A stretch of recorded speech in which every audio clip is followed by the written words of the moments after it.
to show you a rather grim sign of our times. It's not far from here in Midtown Manhattan. The national debt has grown too large for the national debt clock. It went up back in 1989 when the nation's debt was less than $3 trillion. The debt has been piling up so fast lately they had to drop the dollar sign to make room for an extra digit as the number turned over to more than $10 trillion. The things I forgot to mention in that little litany is the Chinese officials are saying, well, we might not want to be buying any more American debt. How are you going to pay for this? The national debt's at $9 trillion now and headed north. How are you going to pay for all these things you want to do? Well, $10 to $12 billion per month, $196 billion just for next year's request alone. That's a big chunk of change. Let me show you the total of what these things cost. The total is $78.8 trillion. The reason why this pie chart has been made into a globe for you is to have you really understand this next number. Here it is. The world GDP is $78.4 trillion. It takes the entire world a year to pay off our debt. This is a sobering time. You know, to focus in on what Congressman Jordan said from Ohio a minute ago, the presumption that one generation cares for another has been something that we have all benefited from in our generation. But this is ultimately generational theft.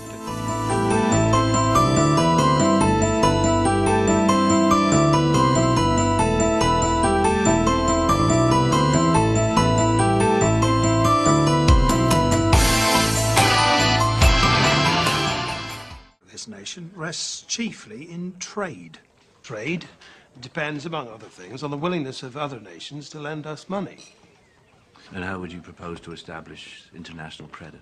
Our first step would be to incur a national debt. The greater the debt, the greater the credit.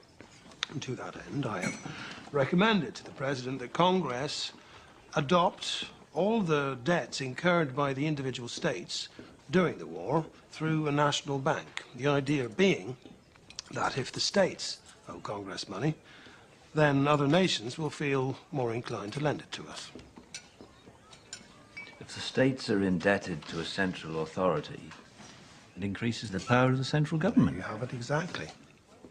The greater the government's responsibility, the greater its authority. The moneyed interest in this country is all in the north, so the wealth and power would inevitably be concentrated there in the federal government, to the expense of the South. If that is the case, it is unavoidable if the Union is to be preserved. I fear our revolution will have been in vain if a Virginia farmer is to be held in hock to a New York stock jobber, who in turn is in hock to a London banker. The opportunities for avarice and corruption would certainly prove irresistible.